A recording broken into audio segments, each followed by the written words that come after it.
Gaza के अंदर हर 5 minute में एक इजरायली सैनिक की मौत। जी हां, यह बात बिल्कुल सही है और इसका सबूत भी मैं आपको अभी आगे दिखाऊंगा। जितनी भी खबरें मैं आप लोगों तक पहुंचाता हूं, सबके सबूत आपकी स्क्रीन पर दिखाता हूं। लेकिन अभी भी काफी सारे लोग ऐसे हैं जिनको इस बात पर यकीन नहीं हो पा रहा है कि गाजा के अंदर हमास इजरायली सेना पर भारी पड़ रहा है। इजरायली सेना की गाजा के अंदर हालत खराब हो चुकी है।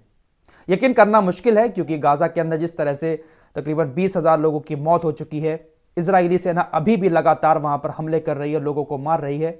यकीन कर पाना मुश्किल है। लेकिन दोस्तों, अगर आप मुझसे काफी टाइम से जुड़े हैं तो जानते होंगे अच्छे से मुझे कि मैं कभी भी खुश करने के लिए बड़ा चढ़ाकर खबरें नहीं बताता हूं। जिस वक्त इजरायली सेना गाजा के अंदर हमास के ऊपर भारी पड़ रही थी तो मैंने खुलकर आप लोगों के सामने सारी सच्चाई रखी थी। उस वक्त मैंने कोई बड़ा चढ़ाकर बातें नहीं बताई थी और ना मैं अब बड़ा चढ़ाकर बातें बता रहा हूं, बल्कि हकीकत यही है कि अब इजराइल हमास के सामने घुटने टेकने पर मजबूर हो चुका है।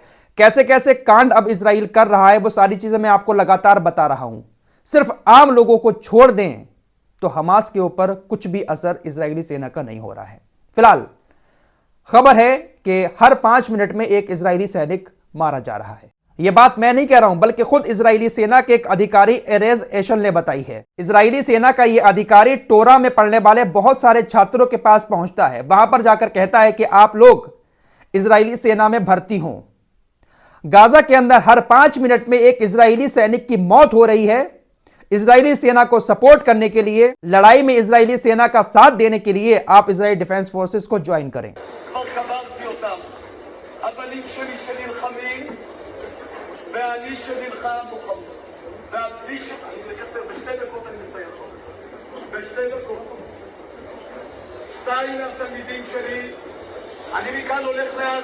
तो ये है आज की सच्चाई।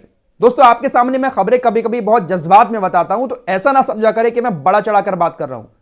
जो जमीनी हकीकत है वो मैं आपको बता रहा हूं। इसको तो आप लोग जानते ही होंगे, इजरायली सेना का स्पोक्स पर्सन डेनियल हगारी।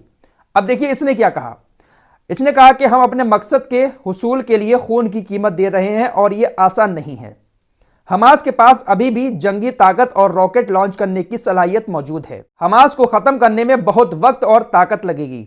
कैदियों की रिहाई एक बहुत बड़ा चैलेंज है और बहुत मुश्किल काम है। जिस वक्त जंग शुरू हुई थी, ये डेनियल हगारी बड़ी बड़ी बातें फेंक रहा था कि हम 7 दिन में हमास को खत्म कर देंगे, ऐसा करेंगे वैसा करेंगे, और अब सब के सब अपनी औकात में आ चुके हैं। दोस्तों, इजरायली सेना और इजराइल का प्रधानमंत्री नेतन्याहू अपने ही देश में बुरी तरह से घिर चुका है। सुबह जो मैंने आपको खबर दी थी कि 3 अपने ही कैदियों को मार दिया इजराइल की सेना ने, इसके बाद इजराइल के अंदर भयंकर विरोध प्रदर्शन शुरू हो गए हैं। इन 3 बंदकों की मौत पर इजराइल के प्रधानमंत्री नेतन्याहू के खिलाफ जब विरोध प्रदर्शन हुआ तो उसने स्टेटमेंट दिया कि यह असहनीय त्रासदी है। इस मुश्किल शाम में भी हम अपने घाव पर मरहम लगाएंगे, सबक सीखेंगे और बंधक बनाए अपने सभी लोगों को सुरक्षित घर वापस लाने के लिए हर संभव प्रयास जारी रखेंगे। दोस्तों, जो बातें मैं आप लोगों को बता रहा हूं, ये बड़ा चढ़ाकर नहीं बता रहा हूं, कोई मामूली बात नहीं है। दुनिया की बड़ी बड़ी ताकतें, अमेरिका, इजराइल, ब्रिटेन, ऐसे देश मिलकर बंधकों को नहीं छुड़ा पा रहे हैं।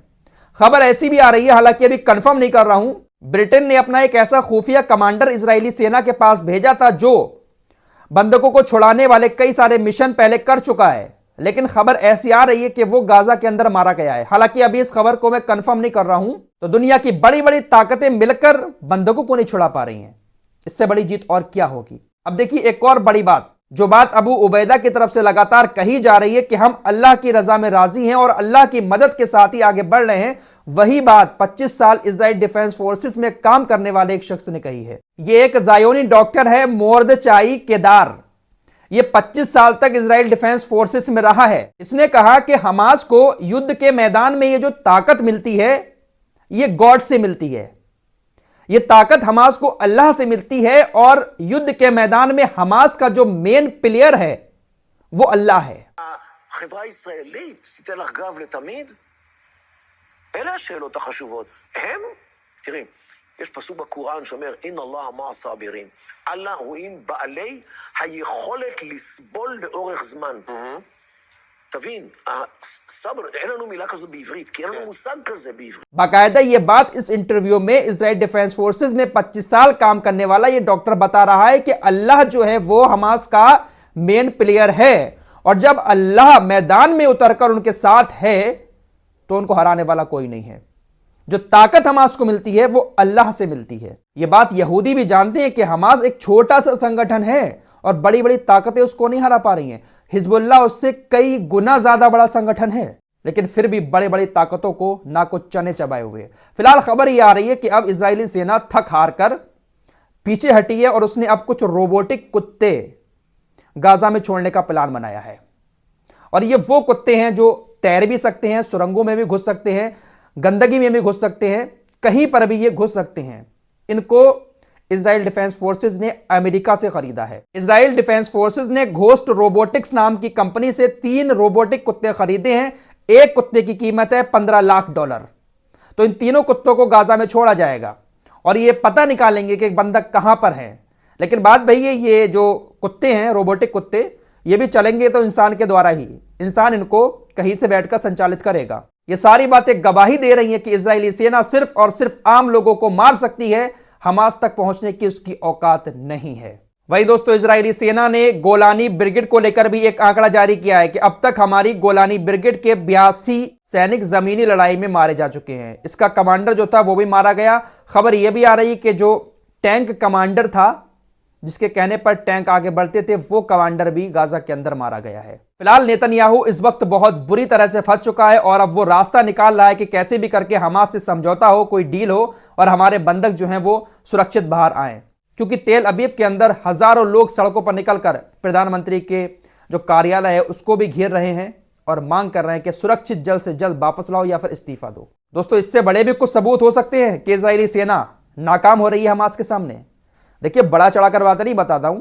आप लोग मुझसे अगर पहले से जुड़े हुए हैं, अच्छे से जानते होंगे कि मैं हक बात कहता हूं। और जब इजरायली सेना गाजा के अंदर जीत रही थी, हमास के ऊपर भारी पड़ रही थी, तब भी मैंने कहा था कि इजरायली सेना जीत रही है और अब पीछे हट रही है। तो बता रहा हूं, पीछे हट रही है। फिलहाल चैनल पर पहली बार आए, सब्सक्राइब कर सकते हैं। और अगर जिन लोगों को खबरें ऐसा लगता हो कि फेक है, कहीं पर भी जाकर वेरीफाई कर सकते हैं। फिलहाल इस रिपोर्ट में इतना ही। मिलते हैं एक और नई वीडियो के साथ, तब तक के लिए अपना ख्याल रखिए।